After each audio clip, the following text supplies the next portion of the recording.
Madam నమస్తే. నమస్తే. Madam 'దేవరాకి' మూవీకి సంబంధించి సాంగ్ ఒకటి రిలీజ్ అవ్వటం జరిగింది. అయితే యూట్యూబ్‌లో కూడా మంచి రెస్పాన్స్ అనేది రావటం జరిగింది. మ్యూజిక్‌లో కూడా ట్రెండింగ్ నెంబర్ 1లో ఉంది. అయితే ఈ సాంగ్ పైన దారుణమైన ట్రోలింగ్ ఎలా చూడొచ్చంటారు? అంటే మరీ ఎంత దారుణంగా అంటే అడ్వర్టైజ్‌మెంట్ సోప్ యాడ్స్‌తో సహా ట్రోల్స్ చేస్తున్నారు. రీసెంట్‌గా మరి మంచు విష్ణు గారు ట్రోలర్స్ పైన యాక్షన్స్ ఉంటాయి అని చెప్పేసి కొన్ని ఛానల్స్‌ని టర్మినేట్ చేయడం కూడా జరిగింది.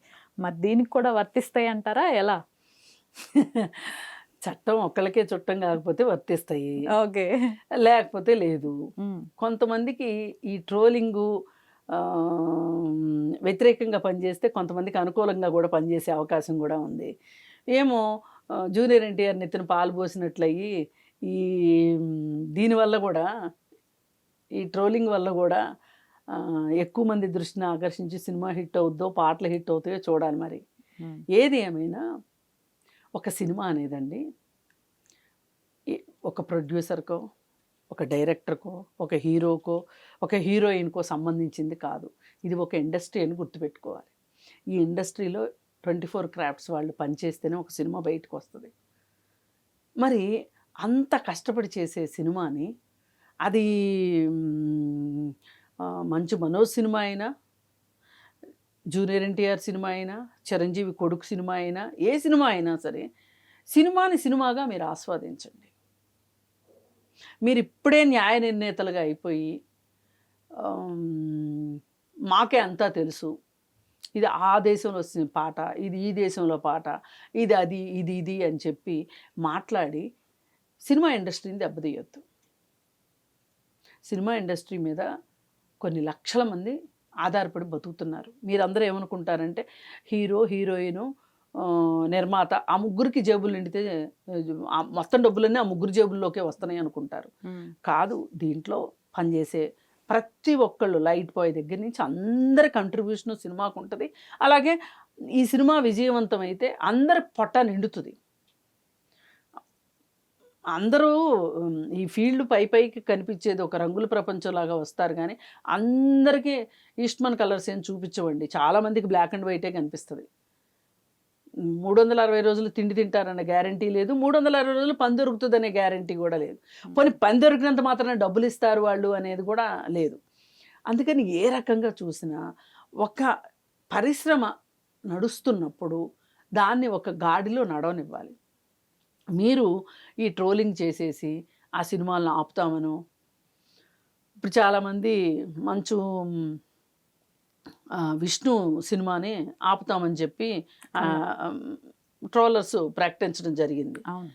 అయితే దీనివల్ల మంచు విష్ణుకి నష్టమా, ఇండస్ట్రీకి కూడా నష్టమా? ఇది ఆలోచించాలి కదా. ఇప్పుడు మీకు విష్ణు మీద కోపం ఉంది, విష్ణు మీద చూపించుకోండి వ్యక్తిగతంగా. మీకు ఏమైనా చేతనైతే, దమ్ముంటే, ధైర్యం ఉంటే, చట్టబద్ధంగా మళ్ళీ పైగా నేను చెప్పాను కదా అని కర్రలు వేసుకుని వెళ్ళి ఆవిడ చెప్పింది అందుకే వెళ్ళామని అనకుండా మీకేమన్నా బాధ కలిగితే మనకో చట్టం ఉంది, దానికో చట్టం ఉంది, చట్టం ప్రకారం తేల్చుకోండి. అంతేగాని ఇట్లా చేయటం వల్ల మీరు ఎవరినైతే ఏం చేయదలుచుకున్నారో వాళ్ళకంటే కూడా నష్టపోయే వాళ్ళ వెనకమాల వాళ్ళు దాక్కుంటారు. వాళ్ళకి పోయింది ఏముంది చెప్పండి? వాళ్ళకైనా ఆస్తులు తక్కువ, అంతస్తులు తక్కువ, పరపతి తక్కువ, వాళ్ళు ఎట్లయినా బతకగలుగుతారు. కానీ పోయేది ఎవరు? మామూలు వాళ్ళు, ఇండస్ట్రీలో చిన్న చిన్న వాళ్ళు. ఇప్పుడు ఒక సినిమా ఆడి డబ్బులు వస్తే అసలు సినిమాల్లో డబ్బులు వచ్చినోడు ఎక్కడికి పోడు, సినిమాల్లోనే పెడతాడు. మళ్ళీ ఇంకో సినిమా తీస్తే ఇంకో పని దొరుకుతుంది. దీన్ని ఒక ఇండస్ట్రీ లాగా చూసుకొని కాపాడుకోవాలి అని అనుకోవాలి. ఇకపోతే ఆ పాట గురించి మాట్లాడుకుంటే శ్రీదేవి ఎన్ని అడ్వర్టైజ్మెంట్లు అయితే ఇచ్చిందో ఆ అడ్వర్టైజ్మెంట్లన్నీ కూడా ఈ పాటల్లో పెట్టి శ్రీదేవి కూతురుని కాస్త ట్రోల్ చేయాలనో, జూనియర్ ఎన్టీఆర్ని ట్రోల్ చేయాలనో, లేకపోతే ఏదో ఉంది వాళ్ళకి. అంటే ఇది ఎక్కువ చూపిస్తే ఎక్కువ ట్రోల్ అయింది అనుకోండి, వాళ్ళకి డబ్బులు వస్తాయి కదా. ఇప్పుడు వాళ్ళు చేసేది ఎందుకు? డబ్బుల కోసమే కదా. వాళ్ళు సినిమాలు చేసేది డబ్బుల కోసమే, ఈ ట్రోలింగ్ చేసేవాళ్ళు ట్రోలర్స్ డబ్బుల కోసమే. అవును. అందుకని ఎవరో నాబోటి వాళ్ళది ట్రోల్ చేస్తే ఎవరు చూస్తారు? అందుకని చెప్పి జూనియర్ ఎన్టీఆర్ అయితే పెద్ద యాక్టర్ కాబట్టి జూనియర్ ఎన్టీఆర్‌ని ట్రోలింగ్ చేస్తున్నారు. ఇప్పుడు వ్రతం చెడ్డ ఫలం దక్కాలి కదా! హ్మ్. అయితే ఇది కాస్త ముదిరి మాకు ఇంకా అడ్డు ఆపు లేదు అనుకుని ఇంకాస్త బరితెగించారనుకోండి, కేసులైనయి అనుకోండి, ఛానల్స్ మూతపడతాయి. మీకే ఉపాధి లేకుండా పోతది. హ్మ్. అందుకే ఏదైనా తగుమాత్రం అని చెప్పేది అందుకే. ఇప్పుడు వాళ్ళు సినిమాలు చేస్తారు. వాళ్ళకి ఉపాధి దొరుకుతుంది. కొంతమంది యూట్యూబ్‌లు పెట్టుకున్నారు. వాళ్ళకి ఉపాధి దొరుకుతుంది. యూట్యూబ్‌లో వచ్చే వీడియోలు చూసి ఆటిని ట్రోలింగ్‌లో పెట్టి మీరు ఉపాధి పొందుతున్నారు. అవును. అందరూ ఒకళ్ళ మీద ఒకళ్ళు అంచెలంచెలుగా ఒకళ్ళపైన ఒకళ్ళు ఆధారపడిన వాళ్ళే కదా! మరి మీరు అసలు విషయానికి గండి కొట్టారనుకోండి, అసలుకే ఎసరు పెట్టారనుకోండి, మొదలకే మోసం వస్తది. అందుకని కొంచెం ట్రోలర్స్ కూడా కొంచెం సంయమనం పాటించాలి. ఇంకొక మాట కూడా చెప్పొచ్చు. 'దేవరా' సినిమా మీద ఇంత జరగటానికి ఒక్కవేళ ఏమైనా రాజకీయ కారణాలు కూడా ఉన్నాయా అనేది కూడా ఆలోచించాలి. ఒక్కటి గుర్తుపెట్టుకోవాలండి ఎవరైనా, రాజకీయాల్ని సినిమా ఇండస్ట్రీకి ముడిపెట్టొద్దు. రాజకీయాలు వేరు.